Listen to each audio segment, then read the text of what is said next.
Oke, assalamualaikum warahmatullahi wabarakatuh. Selamat datang lagi di channel YouTube Sar Knowledge.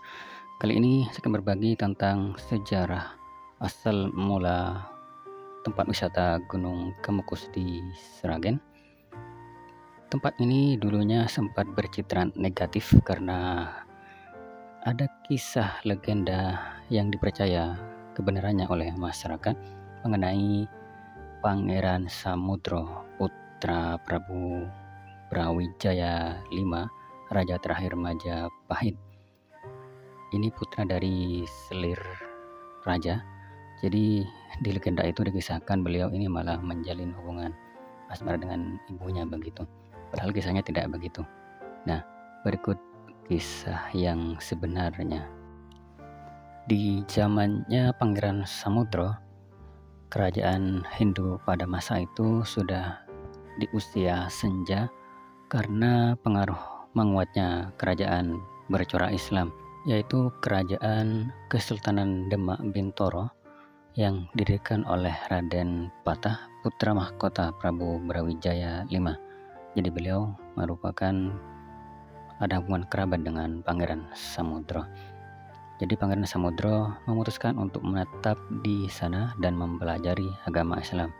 Juga ibunda beliau yaitu Raden Ayu Ontrowulan juga belajar agama Islam di Demak Bintoro. Jadi Pangeran Samudro belajar agama Islam di sana pada Sunan Kalijogo.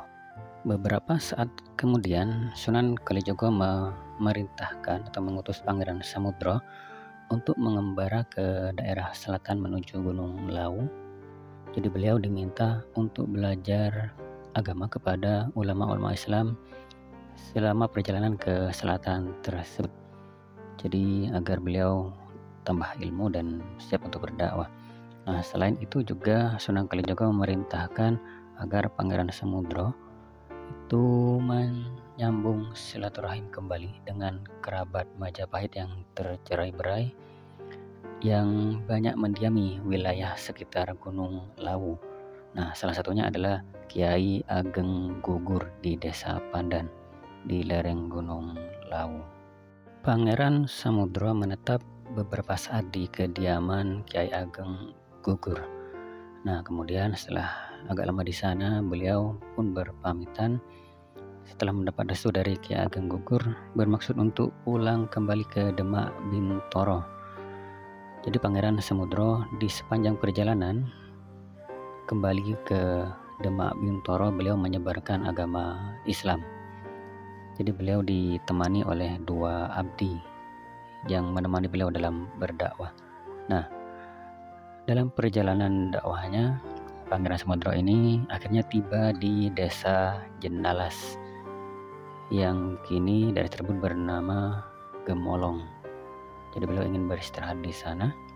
Nah, di Jenalas ini atau di Gemolong, jadi Pangeran Samudro berjumpa dengan Kiai Kamaliman yang berasal dari Demak. Jadi Kiai Kamaliman ini berniat beristirahat atau bermukim untuk menyebarkan agama Islam di daerah tersebut. Nah, selanjutnya Pangeran Samudro ini pun melanjutkan perjalanan setelah itu hingga tiba di Padang Oro-Oro Kabar. Sekarang daerah ini bernama Dukuh Kabar di Desa Bogorame, Kecamatan Gemolong. Sayangnya setibanya di sana beliau ini jatuh sakit. Pangeran Samudro masih terus melanjutkan dakwahnya meskipun dalam keadaan sakit. Namun ketika tiba di dekat Dukuh Doyong di wilayah Kecamatan Miri, kesehatan Pangeran Samudro kian memburuk.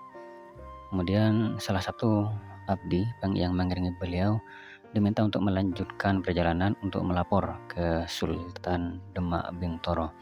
Nah, sesampainya di sana sang abdi ini pun melapor kepada Sultan bahwa Pangeran Samudro mungkin tidak akan tiba di Demak karena sakit. Sultan Demak Bintoro ini pun berpesan jika Pangeran Samudro nantinya wafat agar dimakamkan di sebuah bukit. sang abdi ini pun diutus kembali untuk menemui Pangeran Samudro. Namun sesampainya di tempat, ternyata Pangeran Samudro sudah wafat. Dan sesuai dengan amanat Sultan, Pangeran Samudro pun dimakamkan di sebuah bukit sebelah barat laut Dukuh Doyong. Makam tersebut berada di ketinggian sekitar 300 mdpl. Jadi karena puncak bukit tersebut sering diselimuti kabut putih di pagi hari, jadi kabut putih tersebut mirip asap yang keluar dari kukusan penanak nasi, maka disebutlah dengan Gunung Kemukus. Kemudian di tempat terpisah di sana, Raden Ayu Ontrowulan, ibu beliau itu sedih ya, dan ingin berjumpa, sehingga beliau pun berkunjung ke Gunung Kemukus untuk bertakziah. Kemudian sesampainya di sana, Raden Ayu Ontrowulan itu memeluk pusara Pangeran Samudro dan tidak mau melepas. Namun akhirnya beliau pun mengikhlaskan kepergian beliau. Dalam suasana berduka, Raden Ayu Ontrowulan pun menuju ke sebuah sendang untuk bersuci. Jadi beliau berdoa di sana kepada Allah untuk mendapatkan petunjuk, kemudian memutuskan untuk tinggal di Gunung Kemukus hingga wafatnya.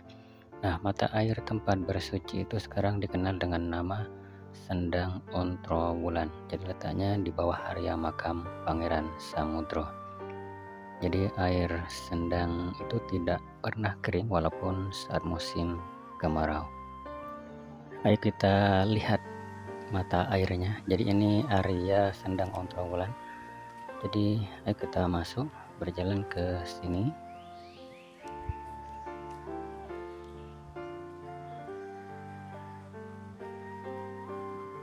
Nah, itu ada tulisan Sendang Ontrowulan. Terus kita masuk saja.